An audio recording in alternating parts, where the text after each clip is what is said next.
ಪ್ರಸ್ತುತ ಐಪಿಎಲ್ ಟೂರ್ನಿಯಲ್ಲಿ Chennai super Kings ತಂಡದಿಂದ ನಿರೀಕ್ಷಿತ ಪ್ರದರ್ಶನ ಇನ್ನೂ ಮೂಡಿಬಂದಿಲ್ಲ. ಇಲ್ಲಿಯ ತನಕ 8 ಪಂದ್ಯಗಳನ್ನು ಆಡಿರುವ ಸಿಎಸ್ಕೆ ಗೆದ್ದಿರುವುದು ಕೇವಲ 2 ಪಂದ್ಯಗಳು ಮಾತ್ರ.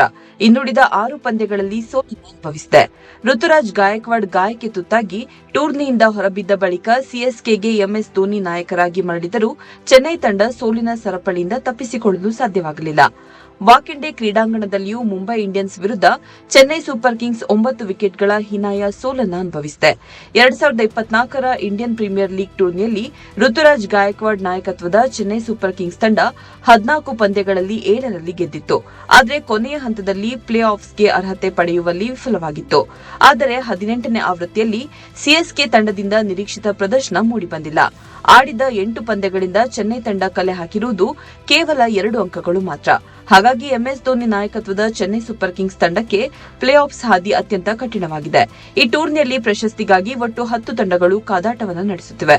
ನೆಟ್ ರನ್ ರೇಟ್ ಅನ್ನು ಅವಲಂಬಿಸದೆ 2025ರ ಇಂಡಿಯನ್ ಪ್ರೀಮಿಯರ್ ಲೀಗ್ ಟೂರ್ನಿಯಲ್ಲಿ ಪ್ಲೇ ಆಫ್ಸ್ಗೆ ಅರ್ಹತೆ ಪಡೆಯಬೇಕೆಂದರೆ 14 ಪಂದ್ಯಗಳ ಪೈಕಿ 8ರಲ್ಲಿ ಗೆಲುವನ್ನ ಪಡೆಯಬೇಕಾದ ಅಗತ್ಯವಿದೆ. ಇದೀಗ 8 ಪಂದ್ಯಗಳನ್ನು ಮುಗಿಸಿರುವ ಸಿಎಸ್ಕೆ ಇನ್ನು ಉಳಿದಿರುವುದು ಕೇವಲ 6 ಪಂದ್ಯಗಳು ಮಾತ್ರ. ಹಾಗಾಗಿ ಚೆನ್ನೈ ಸೂಪರ್ ಕಿಂಗ್ಸ್ ಪ್ಲೇ ಆಫ್ಸ್ಗೆ ಅರ್ಹತೆ ಪಡೆಯಬೇಕೆಂದರೆ ಇನ್ನುಳಿದ 6 ಪಂದ್ಯಗಳನ್ನು ಗೆಲ್ಲಬೇಕು. ಇದರಲ್ಲಿ 1 ಪಂದ್ಯವನ್ನ ಸೋತರೂ ಸಿಎಸ್ಕೆಗೆ ಪ್ಲೇ ಆಫ್ಸ್ ಹಾದಿ ಕಠಿಣವಾಗಲಿದೆ. ಒಂದು ವೇಳೆ ಮುಂದಿನ 6 ಪಂದ್ಯಗಳ ಪೈಕಿ 5ರಲ್ಲಿ ಗೆಲುವು ಪಡೆದರೂ ಚೆನ್ನೈ ಸೂಪರ್ ಕಿಂಗ್ಸ್ ಒಟ್ಟು 14 ಅಂಕಗಳನ್ನು ಕಲೆ ಹಾಕಿದಂತಾಗುತ್ತೆ. ಆಗ ಸಿಎಸ್ಕೆ ತಂಡದ ಪ್ಲೇ ಆಫ್ಸ್ ನಿರ್ಧಾರ ಇತರೆ ತಂಡಗಳ ಫಲಿತಾಂಶವನ್ನು ಅವಲಂಬಿಸಬೇಕಾಗುತ್ತದೆ. ಹಾಗೂ ಮುಂದಿನ ಪಂದ್ಯಗಳನ್ನು ಸಿಎಸ್ಕೆ ಉತ್ತಮ ರನ್ ರೇಟ್ಗಳೊಂದಿಗೆ ಗೆಲ್ಲಬೇಕಾಗುತ್ತೆ. ತನ್ನ ಮೊಟ್ಟಮೊದಲ ಪಂದ್ಯದಲ್ಲಿ ಮುಂಬೈ ಇಂಡಿಯನ್ಸ್ ವಿರುದ್ಧ ಗೆದ್ದು ಟೂರ್ನಿಯಲ್ಲಿ ಶುಭಾರಂಭ ಕಂಡಿದ್ದ ಸಿಎಸ್ಕೆ ನಂತರ ಬಹುತೇಕ ಪಂದ್ಯಗಳಲ್ಲಿ ಸೋಲನ್ನು ಅನುಭವಿಸಿದೆ.